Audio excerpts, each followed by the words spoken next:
récemment, les contentieux qui arrivent sont des contentieux qui sont liés à des types Cernam, c'est-à-dire que redressement judiciaire ou liquidation judiciaire qui sont annoncés soit par voie de presse, soit qui sont déjà enregistrés chez les chargeurs, et les chargeurs qui se voient, eux, actionnés par des sous-traitants du transporteur en procédure collective et qui ne comprennent pas ce qui leur arrive puisqu'ils ont déjà payé. Là, en l'occurrence, j'ai un dossier Cernam, c'est-à-dire qu'ils avaient déjà payé Cernam et ils se voient actionnés par des sous-traitants. Aujourd'hui, la loi Guesso et l'action directe en paiement est totalement intégrée dans le paysage des transporteurs, mais totalement. Chez les transporteurs, elle est vraiment dans leur mode opératoire quotidien. On voit passer des lettres de transporteurs qui sont maintenant plutôt bien rédigées.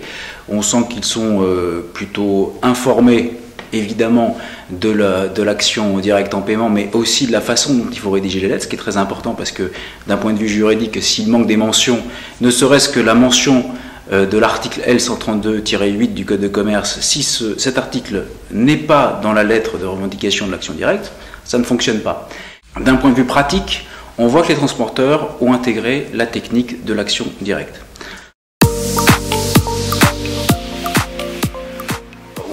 Oui et non, c'est-à-dire que d'ailleurs je pense que le débat n'est pas totalement terminé parce que vous faites référence à la décision de la Cour de cassation qui était du mois de février, je crois, 2012. Il y a eu ce qu'on appelle une QPC, c'est-à-dire une question prioritaire de constitutionnalité, qui est un nouvel outil absolument formidable d'un point de vue intellectuel d'ailleurs, qui existe depuis le 1er mars 2010, je crois, et qui permet, cet outil, de remettre en question des choses qu'on croyait établies depuis des années, puisqu'on peut remettre en question des règles juridiques en vertu de principes généraux du droit.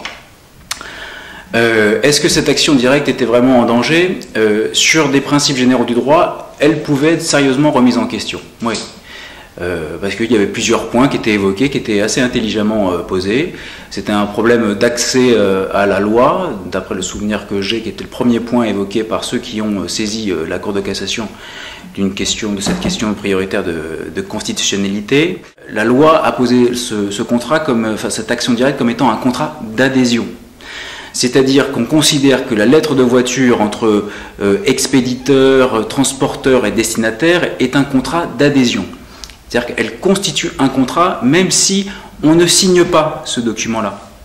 Eh bien, ceux qui ont saisi la Cour de cassation de cette QPC ont considéré qu'il y avait peut-être un problème lié à la liberté contractuelle qui est un principe général du droit en France. Et dès lors qu'on est chacun d'entre nous libre de signer ou pas un contrat, eh bien, l'article L132-8 du Code de commerce pouvait poser un problème. Contrat d'adhésion, mais moi je suis libre d'adhérer ou pas.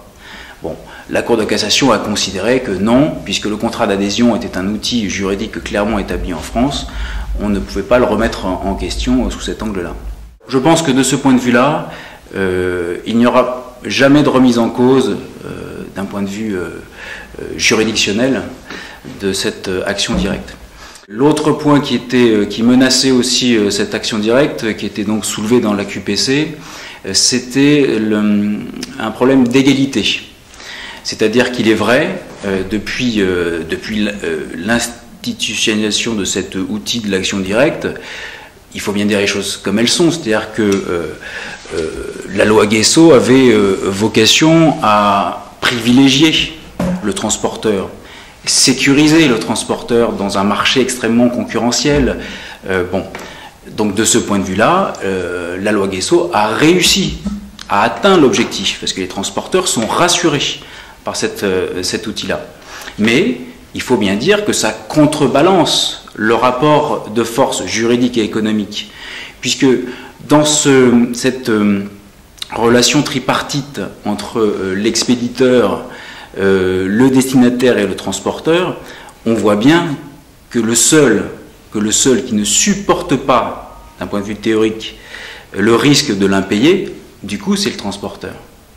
Et donc là, il y a un autre principe général du droit qui est posé, qui est celui du principe d'égalité. Donc les rédacteurs de cette QPC, quand ils ont interrogé la Cour de cassation pour que ça soit transmis au Conseil constitutionnel, ont dit il y a un deuxième problème, c'est que le principe d'égalité n'est pas respecté. La Cour de cassation a considéré que c'était aussi relatif aux impératifs généraux qui étaient posés par cette loi, il n'y avait pas de remise en cause du principe d'égalité. Donc, de ce point de vue-là, il n'y a pas de difficulté. Et un troisième point qui concerne le droit de la propriété. Alors c'était un principe très intéressant, alors d'ailleurs je dois dire assez original, parce que ceux qui ont saisi donc la Cour de cassation de cette QPC ont considéré que le double paiement, qui est évidemment le risque premier dans ces actions directes, que le double paiement, constituant potentiellement un appauvrissement de celui qui devait l'assumer, ça entraînait une atteinte au droit de propriété, puisque celui qui payait deux fois, forcément, s'appauvrissait et donc touchait à son propre patrimoine. Donc, la conséquence, c'était que son droit de propriété, il ne pouvait plus être respecté dans son principe. Bon. La Cour de cassation, encore une fois, a dit non, tout ça sont des généralités qui n'ont pas protégées, parce qu'effectivement, le droit de propriété doit être protégé, c'est un principe absolu en droit français, mais que ça n'avait pas sa place, en tout cas, dans l'action directe. Donc du coup, la Cour de cassation n'a pas transmis, c'est-à-dire que vous savez que c'est un filtre, la Cour de cassation, pour ensuite qu'elle décide si elle transmet ou non au Conseil constitutionnel. Donc, la Cour de cassation a considéré que cette QPC n'était pas justifiée, qu'elle n'était pas sérieusement constituée, et c'est resté ici lettre morte, en tout cas. Et donc, de ce point de vue-là, la QPC relative à l'article L132-8 du Code de commerce, c'est fini. Pour les chargeurs, c'est pénalisant évidemment de payer deux fois, c'est d'ailleurs vécu comme une injustice économique et juridique, parce qu'ils ne comprennent pas, dès lors qu'ils sont des acteurs honnêtes, loyaux, droits, qu'ils payent leurs prestataires, que selon eux le transport a été payé, oui, en effet, quand le sous-traitant revendique le paiement d'une facture déjà payée, ils le vivent mal. C'est pas seulement le vivre mal psychologiquement, c'est bien dans les finances de l'entreprise, surtout quand ça se renouvelle. Alors, moi j'ai pas de... si ce n'est de vérifier les points de droit dont on a déjà parlé, moi je réfléchis beaucoup à tout ça et je me dis qu'il y a peut-être d'autres solutions qu'il faudrait trouver qui ont été mises en place dans d'autres registres, dans d'autres matières, dans d'autres secteurs, des fonds de garantie qui payent les infractions routières par exemple, quand on ne trouve plus celui qui l'a commise.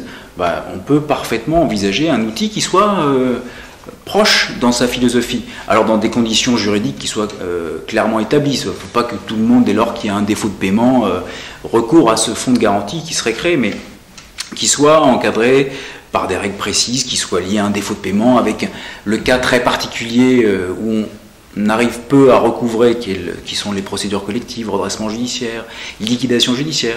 Dans ce cas-là, pourquoi pas créer un fonds de garantie, un équivalent en tout cas, et qui serait, alors lui, dont le fond serait peut-être avec une contribution